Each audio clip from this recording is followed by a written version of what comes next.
کہ یہ جیسے اکبر کے دور میں جیسے وہ انہوں نے کیا تھا نا، یہ اسی طرح کا ایک چکر ہے جو اس وقت اربوں کے ساتھ کھیلا جا رہا ہے. اور اگر وہ اس پھندے میں آ گئے، یہ در حقیقت اصلاً حقیقت میں اسلام سے انکار ہے، قرآن سے انکار ہے، محمد الرسول اللہ صلی اللہ علیہ وسلم کی جو منفرد حیثیت ہے، ختم نبوت والی، خاتم النبیین والی، یعنی باقی سارے نبی کینسل ہو گئے نا، ان کی تعلیمات کینسل ہو گئی، اب یہ آخری نبی ہیں اور آخری تعلیمات ہیں، اس کا انکار ہے.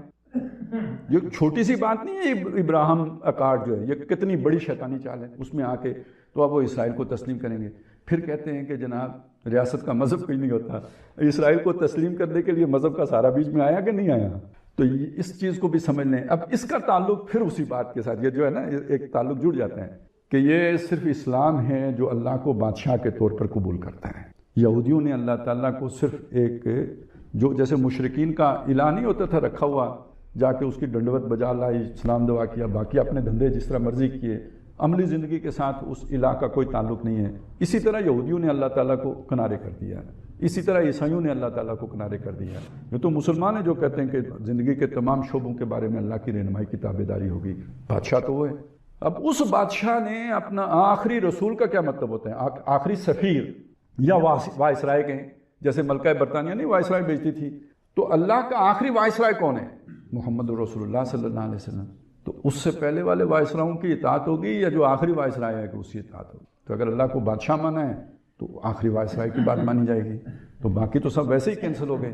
تو یہ بھی ایک مسئلہ ہے، یہ جو ہے نا کہ اللہ تعالیٰ جو ہے وہ آخری جو نبی ہیں محمد صلی اللہ علیہ وسلم، ان کا جو دین ہے وہ دین ابراہیم اکارڈ اگر ہو سکتا ہے تو وہ قرآن کی بنیاد. باقی سارے مذہب کا ملغوبہ بنا کے وہ ابراہیم اکارڈ نہیں ہے، وہ مغالطہ ہے، بہت بڑا دھوکہ ہے، فریب ہے، چکر ہے. خیر، پہلی بات یہ کہ اللہ بادشاہ ہے، بلکہ تمام چیزوں کی بادشاہی اس کے ہاتھ میں ہے. ہر شے اس کی محکوم ہے، اس کے تابع فرمان ہے، اس کے حکم کی پابند ہے، آزاد ہے نہیں، سب کے سب اس کی مٹھی میں ہے. بیدہ الملک، بادشاہی اس کی مٹھی میں ہے. وَهُوَ عَلَىٰ كُلِّ شَيْءٍ قَدِيرٌ، اور وہ ہر شے پر قادر ہے، یعنی ہر کام کر سکتا ہے. اصل میں یہ بات کہنے کی ضرورت کیوں پڑی؟ یہ جو ہر شے پر قادر ہے، یہ یہاں پہ اس کا جوڑ کیا ہے، اس کی ضرورت کیوں محسوس؟ سب سے پہلے تو میں چاہتا ہوں اس لفظ کل پر تھوڑا سا غور کر لیں. دیکھیں نا، اب یہ بات سمجھانا کہ بھائی اللہ تعالیٰ کی قدرت کہاں کہاں ہے، تو پھر آسمان بھی کہیں، آسمان کی ساری مخلوقات کی بھی لسٹ بنائیں، زمین کی ساری مخلوقات کی لسٹ بنائیں، پھر کہیں کہ اللہ ان سب پر قادر ہے. اچھا، وہ اتنی بڑی جب لسٹ بنے گی، وہ کتنی مطلب جلدوں میں بنے گی، آپ تصور کر سکتے کون پڑھے گا اس کو؟ کتنا مشکل کام ہو جائے گا، اور کون یاد رکھے گا اسے؟ تو کتنا بورنگ کام ہو جائے گا. اچھا، وہ سب کسی کو یاد بھی، کسی کو 2 صفحے یاد رہیں گے، کسی کو 10 صفحے یاد رہیں گے، کسی کو 100 صفحے یاد رہیں گے، کسی کو 1000 صفحہ یاد رہے گا، لیکن یہ کہ سب کو برابر یاد نہیں ہو سکتا. اب یہ ایک لفظ کل جو ہے نا، یہ ہر ایک کے ذہن میں جتنی کچھ مخلوق ہے اس کا احاطہ کر لیتے. ایک آدمی ہے نا یہاں پیدا ہوا، وہ کہیں بھی نہیں گیا، ادھر ہی رہا ہے، اس کا کل کتنا ہے؟ یہ اپنا گاؤں، یہ سامنے پہاڑ، ادھر پہاڑ، اوپر آسمان، اور یہاں کی جو مخلوقات ہے، یہ چرند پرند، یہ فلانی چڑیا ہے، اور یہ فلانی جو ہے نا ککڑ ہے، اور جتنی یہاں مخلوقات ہے وہ اس کا کل مخلوق ہے.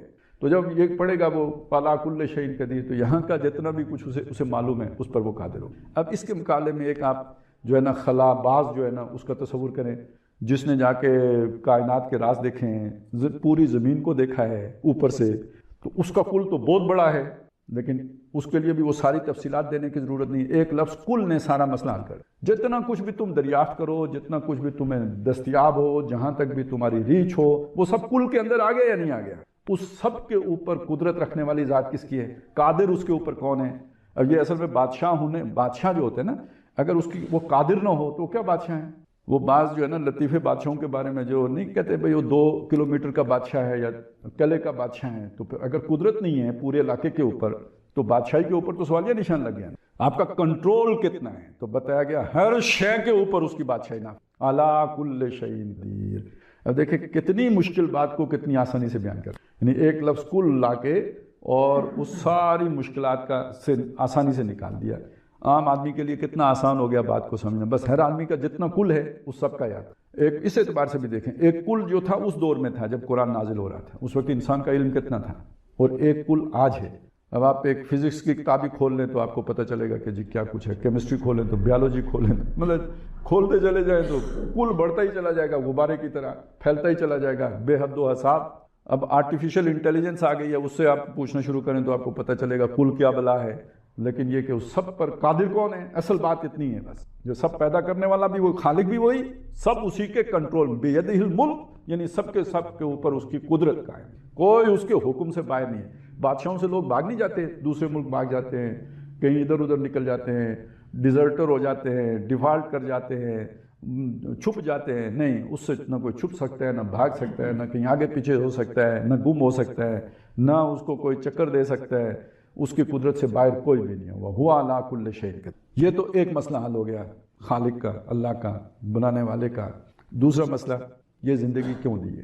دیکھیں نا، تصور اصل میں یہ ہے، اس نے انسان کو بنایا ہے، اور جو اس کی تخلیق ہے نا، اس کے اعتبار سے جب سے بنایا ہے تب سے جاویدانی دی ہے، اس کی روح جو ہے نا، اس کو تو کوئی موت نہیں ہے۔ اور وہی نا جو اقبال نے کہا کہ تو اسے پیمانہ امروز و فردا سے نہ ناپ، جاویداں پہ ہم دواں ہر دم جواں ہے زندگی۔ اور سورہ بقرہ میں آیا ہے کہ کیف تکفرون باللہ وکنتم امواتا فاحیاکم ثم یمیتکم ثم یحییکم ثم الیہ ترجعون۔ تم اللہ کا انکار کیسے کرو گے جبکہ تم مردہ تھے، اس نے تمہیں زندہ کیا، پھر وہ تمہیں مارے گا، پھر وہ تمہیں زندہ کرے گا، پھر اسی کی جناب میں لوٹائے جاؤ گے۔ تو یہ دیکھیں ادھر کتنی موتوں کا ذکر ہے، دو موتوں کا۔ ایک بات سمجھ لیں، موت زندہ چیز کے پر آتی ہے، جب آپ تھے ہی نہیں تو معدوم کا لفظ آئے گا، جب آپ کا وجود ہی نہیں تھا نا تو معدوم کا لفظ آئے گا۔ جب موت کا لفظ آیا نا تو یہ خود اشارہ کر رہا ہے کہ آپ پہلے زندہ تھے تو موت آئی، جیسے آج زندہ ہیں تو موت آئے گی۔ تو اسی طرح کنتم امواتن، مردہ تھے تو مردہ ہونے سے پہلے زندہ بھی تھے۔ تو ایک زندگی اس دنیا میں آنے سے پہلے کی ہے، اور ایک موت بھی اس دنیا میں آنے سے پہلے کی ہے، ہمیں یاد نہیں ہے، لیکن ایک زندگی اور ایک موت ادھر سے پہلے گزر چکی ہے۔ پھر یہ زندگی ہے، یہ دوسری زندگی ہے، پھر موت ہے، وہ دوسری موت ہے، دو زندگیاں، دو موتیں ہو گئیں، پھر اس کے بعد ایک اور زندگی ہے۔ تو پہلی جو زندگی تھی وہ احیاء تھا، احیاء نہیں بلکہ وہ تخلیق تھی، پیدا کیا گیا، وہ زندگی پیدا کرنے کے بعد تھی۔ دو دفعہ زندہ کیا ہے، دو دفعہ مارا ہے۔ پہلی زندگی پیدا کرنا، پیدا کرنے کے بعد موت ایک، پھر دوبارہ زندہ کرنا، پھر یہ زندگی، اس کے بعد پھر مارنا، اور پھر ایک اور دفعہ زندہ کرنا۔ تو دو دفعہ زندہ کرنا اور دو دفعہ مارنا، یہ سورہ بقرہ کی اس آیت میں آ گیا۔ اور انہی الفاظ، بالکل واضح الفاظ میں سورہ مومن میں آ گیا۔ سورہ مومن میں آیا، جہنمی اللہ سے فریاد کر رہے، ربنا امتنا اثنتین، اے اللہ تو نے ہمیں دو دفعہ موت دی ہے، واحییتنا اثنتین، اور تو نے ہمیں دو دفعہ زندہ کیا ہے، فہل الی خروج من سبیل، اب یہاں سے نکل جانے کا بھی کوئی رستہ ہے یا نہیں ہے؟ اب یہ دیکھیں دلیل کس شے کو بنایا کہ زندگی کے اندر اونچ نیچ آتی رہی ہے، زندگی ہے موت ہے، زندگی ہے موت ہے، اب یہاں تو نے دوزخ میں لا کے ڈال دیا ہے، اب بھی کوئی موت ہے یا نہیں؟ اب یہاں سے نکلنے کا تو ایک ہی راستہ ہے نا، مرنا، تو موت ہے یا نہیں ہے؟ فہل الی خروج من سبیل۔ تو اب وہاں پہ بھی یہ بات ثابت ہو گئی کہ دو زندگیاں اور دو موتیں، تو ان دو زندگیاں یعنی دو دفعہ زندہ کرنا اور دو دفعہ مارنا، لیکن اس سے پہلے ایک زندگی اور۔ تو اب اگر ان 5 وقفوں کو گنے تو پہلے زندگی، پھر موت، پھر زندگی، پھر موت، پھر زندگی، اور پھر زندگی یہ سارا بنا نا، یہ جیسے وہ نہیں، وہ دل کی وہ کرتے کیا ECG کرتے ہیں تو وہ جو گراف سا بنتا ہے، تو زندگی کا گراف یوں ہی بن گیا نا، زندگی، موت، پھر زندگی، پھر موت، پھر زندگی، اور جاویداں زندگی۔ تو اب آپ سوچیں کہ اس درمیان جو یہ دو دنیا کی زندگی ہے، یہ ان تمام وقفوں میں سب سے چھوٹا وقفہ ہے۔ کیسے؟ اس کا آپ اندازہ اس طرح لگائیں کہ قرآن مجید سے یہ ثابت ہوتا ہے کہ تمام انسان، وہ جو پہلی زندگی تھی نا، بیک وقت پیدا کر دیے۔ لقد جئتمونا، آخرت میں اللہ تعالیٰ کہیں گے ہم تمہیں لے آئے نا واپس، لقد جئتمونا کما خلقناکم اول مرہ، جیسے ہم نے تمہیں پہلی مرتبہ پیدا کیا، یعنی آج بھی اسی طرح سب اکٹھے ہو جیسے پہلی مرتبہ جب پیدا کیے تھے تو سب اکٹھے تھے، لشکروں کے لشکر۔ احادیث میں بھی آئے ہیں کہ وہ زندگی تھی، وہ لشکروں کے لشکر تھے، وہ ارواح کی صورت میں وہ تھیں، اور سب بہت لشکر تھے۔ تو اس سے یہ پتہ چلا کہ سب کے سب پہلے بھی ہوئے، آخرت میں پھر سب کے سب جمع ہوں گے۔ تو اب یعنی اس کا مطلب یہ ہوا کہ جب آدم علیہ السلام تھے تو میں اور آپ بھی تھے، آدم علیہ السلام دنیا میں آ گئے، ہم ادھر ہی رہ گئے، موت ہم پر آ گئی تھی۔ اس موت کی کیفیت، آدم علیہ السلام کو گزرے 10,000 سال ہو گئے، تو ہم 10,000 سال بعد اس موت سے نکل کے زندگی میں آئے ہیں۔ تو پچھلی موت کی زندگی کتنی ہو گئی؟ 10,000 سال تو کم از کم ہو گئی۔ اس سے پہلے زندگی کا دورانیہ کتنا تھا وہ ہمیں نہیں پتا، لیکن میں صرف آپ کو یہ بتا رہا ہوں کہ موت کا دورانیہ کم از کم میرا اور آپ کا تو 10,000 سال کے لگ بھگ ہو گیا، اس سے زیادہ نہ ہو تو کم ہرگز نہیں ہے۔ اب دوسری طرف جائیں کہ آدم علیہ السلام کو دنیا سے گئے کتنا عرصہ ہو گیا؟ 10,000 سال۔ تو یہ وہ کس زندگی میں؟ برزخ کی زندگی میں۔ تو برزخ کی زندگی بھی اتنی ہی ہو گئی جتنی یہ اس سے پیچھے والی جو ہماری موت والی وہ تھی تو وہ بھی اتنا ہی لمبا عرصہ ہو گیا. اس کے بعد ابھی ہم نے مرنا ہے، پھر پتہ نہیں کتنے عرصے کے بعد دوبارہ زندہ کیے جانا ہے. تو برزخ کی زندگی کتنی لمبی ہے. آخرت کی زندگی کا تو تصور ہی نہیں ہے نا وہ کیا ہے. لیکن یہ کہ جس کا تھوڑا بہت تصور کر سکتے ہیں وہ میں آپ کو بتا رہا ہوں. اب اس کے مقابلے میں یعنی جو اس دنیا کی زندگی ہے، اس سے پہلے جو ہم موت بتا کے آئے ہیں اور اس کے بعد جو ایک برزخ کا دور ہے، ان دو ادوار ہی کو دورانیے کو اگر سامنے رکھیں تو دنیا کا دورانیہ کتنا چھوٹا سا رہ جاتا ہے. یہ چھ تو ویژوئلائز کی جا سکتی ہے نا، سوچی جا سکتی ہے، تصور میں آ سکتی ہے. اس کو تو یوں سمجھ لیں جیسے وہ بالر آ کے گیند کرتا ہے نا، وہ ٹپا کھاتی ہے اور آگے بڑھ جاتی ہے. یہ تو دنیا میں ہم نے صرف ٹپا کھایا ہے. پیچھے سے آئے ایک لمبی لینتھ کی گیند آ رہی بہت دور سے، اور وہ کئی صدیاں گزار کے آ کے اس نے ٹپا کھایا اور پھر آگے نیکسٹ صدیوں میں گھس گئی، ٹائم کے اگلے دورانیے میں چلی گئی. یہاں تو اس نے ٹپا کھایا 60 سال 70 سال. تو یہ زندگی کیوں دی؟ سوال پیدا ہوتے ہیں. اب آپ دیکھیں یہ تو ہم سوچتے نہیں، اس لیے نہیں سوچتے کہ ہمیں بچپن ہی میں بتا دیا جاتا ہے. لیکن اگر فرض کریں ہمیں نہ معلوم ہو، کچھ معلوم نہ ہو، یہ جو قرآن ہمیں بتایا یہ نہ معلوم ہو، تو کیا جب ہمیں شعور کی آنکھ کھولیں گے تو ہمیں نہیں یہ سمجھ آئے گی یار یہ کیا ہے سارا؟ یہ سوال نہیں پیدا ہوگا؟ پیدا ہوگا. پھر یہ سوال نہیں پیدا ہوگا کہ میں یہاں پہ کیوں پیدا کیا گیا ہوں، میری زندگی کا مقصد کیا ہے. لوگوں نے سوچا ہے لیکن نہ پیچھے کا پتہ ہے نہ آگے کا پتہ ہے، درمیانی میں یہی زندگی، اسی کو سوچا ہے. بڑا پیارا شعر ہے کسی کا کہ سنی حکایت ہستی تو درمیان سے سنی، نہ ابتدا کی خبر نہ انتہا معلوم. تو پھر جب درمیانی سے سنی، ابتدا کی بھی پتہ نہیں، انتہا بھی نہیں معلوم ہے، تو پھر اس کے بعد جو ہے نا آدمی اسی پر فوکس کر لیتا ہے. کٹ گیا نا بیچ سے، مطلب آپ مضمون کا پہلا حصہ بھی کٹ گیا، آخری حصہ بھی کٹ گیا، درمیان سے ایک پیراگراف آپ نے اٹھا لیا، کیا مضمون آپ کو سمجھ میں آئے گا؟ تو زندگی کا مضمون بھی پھر انہیں سمجھ نہیں آتا. اس وقت دنیا میں جن لوگوں کا غلبہ ہے، جنہیں ہم دانشور کہتے ہیں، جنہیں ہم مفکرین کہتے ہیں، جنہیں ہم ٹیکنوکریٹس کہتے ہیں، جنہیں ہم انٹلیکچوئلز کہتے ہیں، ان سب کا پرابلم یہ ہے انہوں نے زندگی کی عقائد درمیان سے سنی ہوئی ہے، آگے پیچھے کا انہیں پتہ ہی نہیں ہے. تو ان کی ساری سوچ اس درمیان کی سوچ کے اندر محدود ہے. اس سے آگے مبلغ علمی اس سے آگے نہیں ہے، ان کا میزائل اس سے آگے سوچ کا جا ہی نہیں سکتا. تو یہ قرآن آ کے بتاتا ہے کہ ایک پیچھے بھی گزر گئی ہے، ایک آگے بھی ہے. اصل میں اسی تصور کو لے کے اقبال نے وہ بات کی تھی نا کہ تو اسے پیمانہ امروز و فردا سے نہ ناپ، جاویداں پہ ہم دواں ہر دم جواں ہے زندگی. تو اب جب یہ بات سامنے آتی ہے کہ اس درمیانی وقفے کا مقصد کیا ہے، اس کا جواب ہے جو اس آیت میں دی. الذی خلق الموت، یہاں بھی موت کا لفظ پہلے آیا ہے. دیکھیے یہ ترتیب قرآن کی. وہاں پہ کیف تکفرون باللہ وکنتم امواتا فاحیاکم، موت پہلے زندگی بعد میں. دوسری جو میں نے آپ کو آیت سنائی سورہ مومن کی، ربنا امتنا سنتین واحییتنا سنتین، وہاں بھی موت کا ذکر پہلے، زندگی کا ذکر بعد میں. اور یہاں پہ بھی الذی خلق الموت والحیات، اس لیے کہ آج ہم حیات میں ہیں، موت اس سے پہلے گزر چکی ہے، آگے موت آنی ہے. جو آنی ہے اس پر ہمارا یقین ہے، کیونکہ ہم نے اپنے والدین کو یا بڑوں کو یا بزرگوں کو یا دوستوں کو مرتے دیکھا ہے. اس کا انکار کیسے کوئی کافر بھی نہیں کرتا. پہلے والی کا نہیں پتا تو وہ بتایا الذی خلق الموت والحیات. اس نے وہی ذات ہے، یعنی وہی بادشاہ ہے جس نے موت بھی پیدا کی اور زندگی بھی پیدا کی. اور یہ جو دنیا کی زندگی کا وقفہ ہے یہ ہے لیبلوکم، تاکہ وہ تمہیں آزمائے، تاکہ تمہارا امتحان لے، تمہیں جانچے، تمہیں پرکھے. ایوکم احسن عملا، کہ تم میں سے عمل کے اعتبار سے بہترین کون ہے، اچھا کون ہے، اعلیٰ کون ہے، بڑھیا کون ہے. یہ تمہارے امتحان کے لیے. اچھا اب اس امتحان کا مطلب سمجھ لیں. اصل میں ہم اس کا صحیح تصور نہیں سمجھتے. یعنی ہم اسے یہ سمجھتے ہیں کہ جیسے کسی نے مصیبت میں ڈال دیا ہو کہ آپ اس امتحان یعنی سر پہ مصیبت آن پڑی ہے، اس طرح کے امتحان سمجھیں. یہ بات نہیں ہے.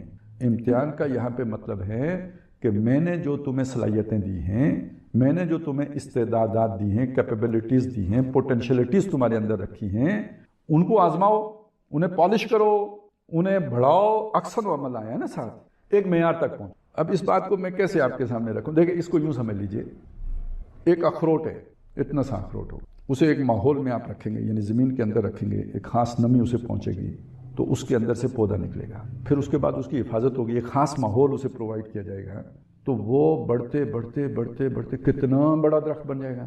یعنی اتنی سی چیز سے کتنی بڑی شے بن گئی. اب یہ گویا یہ اخروٹ کے اندر یہ صلاحیت پہلے سے موجود تھی کہ وہ اتنی بڑی شے بن سکتی ہے، لیکن آپ اسے اس امتحان میں ڈالیں گے تو وہ اتنی بڑی شے بنے گی.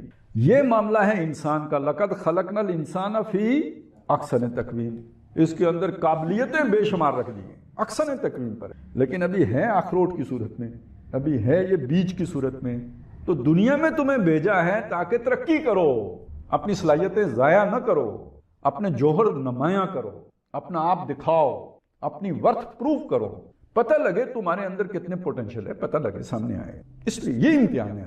تو جس نے اس کو اپنی صلاحیت کو ضائع کیا وہ ہے جو نقصان میں رہا، جس نے اپنی صلاحیت کو برابر کیا وہ ہے جو فائدے میں رہا. یہ بات میں نے کیسے کہی؟ یہ ہم آپ آگے جا کے جب سورہ شمس پڑھیں گے نا تو اس میں ذکر آئے گا فَأَلْهَمَهَا فُجُورَهَا وَتَقْوَاهَا.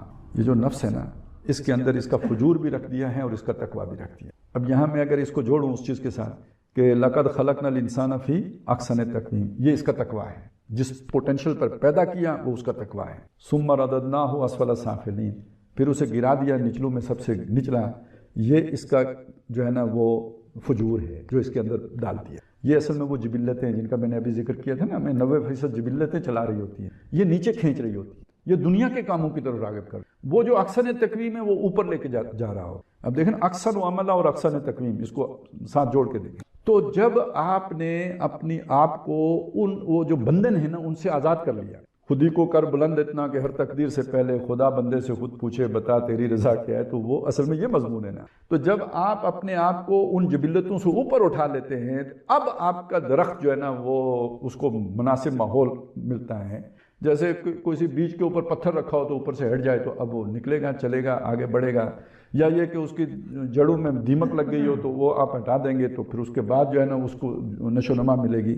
اس طرح انسان کو دیمک کی طرح تباہ اس کی صلاحیتوں کو کرنے والی شاید دنیا کی محبت. جب وہ دنیا کی محبت یعنی دنیا کی جبلتیں، دنیا کی خواہشات، یہ جو ہمارے نفس کے اندر رکھ دی گئی ہیں، زُيِّنَ لِلنَّاسِ حُبُّ الشَّهَوَاتِ مِنَ النِّسَاءِ وَالْبَنِينَ وَالْقَنَاطِيرِ الْمُقَنطَرَةِ مِنَ الذَّهَبِ وَالْفِضَّةِ